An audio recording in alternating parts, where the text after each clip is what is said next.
Hello മച്ചമാരെ history ന്യൂസിലേക്ക് സ്വാഗതം. Patriot ഇറങ്ങി 3 ദിനങ്ങൾ പിന്നിടുകയാണ്. സിനിമയ്ക്ക് 50 കോടി കളക്ഷൻ നേടാൻ കഴിഞ്ഞിരിക്കുകയാണ്. ആദ്യ ദിനം കേരള ബോക്സ് ഓഫീസിൽ നിന്ന് സിനിമയ്ക്ക് നേടാൻ കഴിഞ്ഞത് 8.5 കോടിയാണെങ്കിൽ ഇന്ത്യ ബോക്സ് ഓഫീസായി വന്നത് 12 കോടിയോളമായിരുന്നു. വേൾഡ് വൈഡായിട്ട് സിനിമയ്ക്ക് 30 കോടിയോളമാണ് ആദ്യ ദിനം കളക്ഷനായിട്ട് നേടാൻ കഴിഞ്ഞത്. രണ്ടാം ദിനം സിനിമയ്ക്ക് ഇടിവായിരുന്നു. എന്നിരുന്നാലും മികച്ച രീതിയിലുള്ള ഒരു കളക്ഷനായി തന്നെയാണ് വരാൻ കഴിഞ്ഞിട്ടുള്ളത്. രണ്ടാം ദിനം കേരള ബോക്സ് ഓഫീസിൽ നിന്ന് 5.5 കോടിക്കടുത്താണ് സിനിമയ്ക്ക്, അതായത് 5 കോടി 32 ലക്ഷം രൂപയോളമാണ് സിനിമയ്ക്ക് നേടാൻ കഴിഞ്ഞിട്ടുള്ളത്.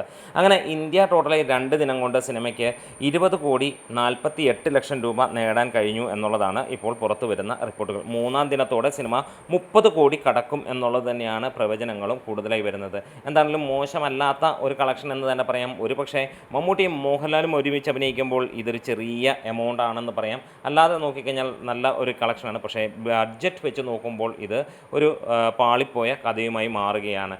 എന്താണേലും ഈ ഒരു സിനിമയ്ക്ക് ഇന്നോടെ വേൾഡ് വൈഡായിട്ട് 60 കോടിയിലേക്ക് എത്തുമെന്നുള്ളതാണ്. 2 ദിനം കൊണ്ട് സിനിമ 46 കോടിയോളമാണ് വേൾഡ് വൈഡായിട്ട് നേടിയത്. ഇന്നോടെ സിനിമ 60 കോടിയിലേക്ക് ടച്ച് ചെയ്യുമെന്നുള്ളത് തന്നെയാണ് ഏറെയും പ്രതീക്ഷിക്കുന്നത്. പ്രത്യേകിച്ച് GCC രാജ്യങ്ങളിൽ സിനിമയ്ക്ക് മികച്ച ഹോൾഡ് നടത്താൻ കഴിഞ്ഞിട്ടുണ്ട്. സിനിമയ്ക്ക് മിക്സഡ് റിവ്യൂ ആണെങ്കിലും ഡെയിലി ആളുകൾ കാണുന്നത് കുറഞ്ഞ് വരുന്ന ഒരു കാഴ്ചയും നമുക്ക് കാണാൻ കഴിഞ്ഞു. തിങ്കളാഴ്ച സിനിമയുടെ വിധി എഴുതും. അവിടെ നിന്നൊരു സ്റ്റഡി കളക്ഷനിലേക്ക് പോകാൻ കഴിഞ്ഞാൽ സിനിമ 100 കോടിയിലേക്ക് ടച്ച് ചെയ്യും. അപ്പോൾ നിങ്ങളിലേക്ക് വിട്ടുതരികയാണ്, ഈ ഒരു സിനിമയ്ക്ക് 100 കോടിയിലേക്ക് എത്താനുള്ള കപ്പാസിറ്റി ഉണ്ടോ, 100 കോടി അടിക്കുമോ എന്നുള്ളത്, അതോ ഇതിൻ്റെ ഫൈനൽ കളക്ഷൻ എത്ര വരുമെന്നൊക്കെ ഉള്ളത് നിങ്ങൾക്കൊന്ന് പറയാം. എന്നാലും പലർക്കും ഈ ഒരു സിനിമ ഇഷ്ടമാവുന്നുണ്ടെങ്കിലും ഒരു ഫ്ലാറ്റ് മൂവി എന്നുള്ള രീതിയിൽ തന്നെയാണ് ഏറെയും ഈ ഒരു സിനിമയെ ആളുകൾ വിലയിരുത്തുന്നത്. അപ്പോൾ വീഡിയോസ് ഇഷ്ടമായ സപ്പോർട്ട് ചെയ്യണം.